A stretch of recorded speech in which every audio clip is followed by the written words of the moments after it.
शाह और राजनाथ का नाम फाइनल, निर्मला के नाम पर सस्पेंस, बिहार के 3 मंत्रियों की हो रही है एंट्री। यूपी से कम होगी मंत्रियों की संख्या, योगी की दिल्ली में हो गई है बात, ये नेता लेंगे शपथ। दक्षिण भारत के नेताओं की बढ़ेगी संख्या, देख लीजिए मोदी कैबिनेट की फाइनल लिस्ट। प्रधानमंत्री नरेंद्र मोदी किन किन नेताओं को मंत्री बनाने जा रहे हैं, उनके लिस्ट पर किन किन नेताओं के नाम पहुंचे हैं और यूपी से लेकर बिहार तक मोदी कैबिनेट में किन नेताओं की एंट्री होने वाली है, हम आपको उसकी एक्सक्लूसिव लिस्ट दिखाने जा रहे हैं। शाह और राजनाथ की कुर्सी पक्की है, वित्त मंत्री निर्मला सीतारमण की कुर्सी पे खतरा मंडरा सकता है क्योंकि ये मंत्रालय नीतीश कुमार ने मांगा है।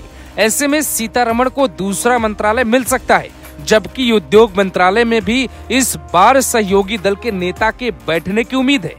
बड़ी बात यह है कि यूपी के इस बार कई चौंकाने वाले नाम शामिल हो सकते हैं, पर वो नाम जानने से पहले ये जानना जरूरी होगा कि मोदी मंत्रिमंडल की लिस्ट किस आधार पे फाइनल हुई है। इस बार जो मंत्री बनाए जा रहे हैं उसमें 3 बातों का ख्याल रखा जा रहा है।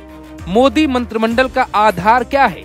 पहला, गठबंधन साथियों का ख्याल रखा जाए, उन्हें ज्यादा पद दिए जा सकते हैं। दूसरा, जातिगत भावना का पूरी तरह से ख्याल रखा जाए, हर जाति को जगह मिलेगी। तीसरा, 4 सांसद पे 1 मंत्री बनाए जा सकते हैं, जहां जितने सांसद वहां उतने मंत्री। छत्तीसगढ़ में बीजेपी ने 11 में से 10 सीटें जीती हैं, इसीलिए ज्यादा संभावनाएं हैं कि वहां से 3 मंत्री बने, जिनमें बृजमोहन अग्रवाल, संतोष पांडे, विजय बघेल का नाम शामिल हो सकता है। इसके अलावा बिहार में सीटें जरूर कम हुई हैं, पर वहां के 5 बड़े नेताओं का नाम चर्चा में है। इसमें पहला नाम चिराग पासवान, दूसरा नाम राजभूषण चौधरी, तीसरा नाम राजीव प्रताप रूडी, चौथा नाम विवेक ठाकुर, 5वां नाम है संजय जायसवाल। बिहार से बंगाल चले तो इस बार बंगाल में बीजेपी ने उम्मीद के हिसाब से ठीक ठाक प्रदर्शन किया है, इसीलिए वहां के 1-2 नेताओं को भी कैबिनेट में एंट्री मिल सकती है। हालांकि महाराष्ट्र और उत्तर प्रदेश में इस बार सीटें कम हुई हैं, फिर भी ऐसी चर्चा है कि महाराष्ट्र में गठबंधन को बनाए रखने के लिए बीजेपी अपने सहयोगी दलों को भी बराबर मंत्री पद बांट सकती है। पीयूष गोयल, नारायण राणे, नितिन गडकरी के अलावा शिवसेना से संदीपान भूरे, प्रताप राव जाधव और एनसीपी से प्रफुल्ल पटेल या सुनील तटकरे मोदी कैबिनेट में शामिल हो सकते हैं। अब आते हैं देश के सबसे बड़े सूबे उत्तर प्रदेश पर।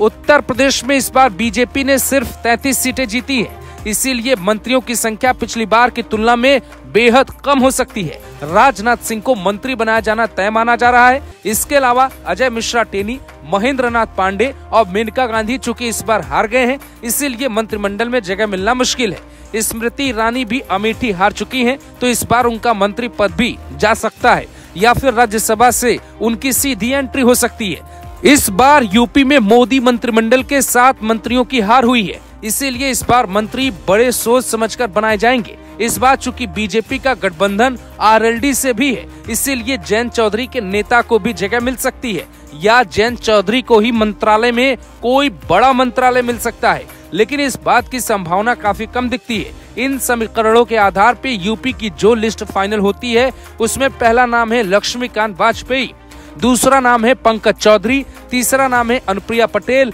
चौथा नाम है हेमा मालिनी, 5वां नाम है अरुण सागर। हालांकि पीएम मोदी पहले ही साफ कर चुके हैं कि ब्रेकिंग न्यूज से देश नहीं चलेगा, आप मंत्रिमंडल में शामिल नहीं हो सकते, इसीलिए मंत्री बनने वाली ब्रेकिंग मत चलवाइए।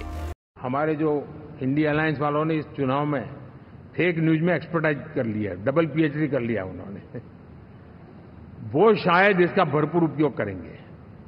हम कृपा करके इन चीजों से दूर रहें, अफवाहों से दूर रहें। ये जो टीम बैठी है वो अनुभवी टीम है, मुझे भी सही सलाह देने वाली टीम है और इसलिए टीम मिलकर के बहुत सही निर्णय करने वाली है। कृपा करके ब्रेकिंग न्यूज के आधार पर देश चलेगा नहीं, ये मान के चलिए।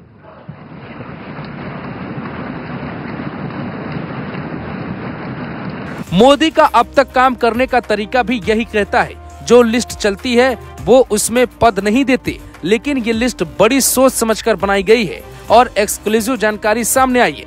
इसीलिए ये मानकर चलिए कि मोदी मंत्रिमंडल में इन नेताओं की एंट्री पक्की हो सकती है। Bureau report, global Bharat TV.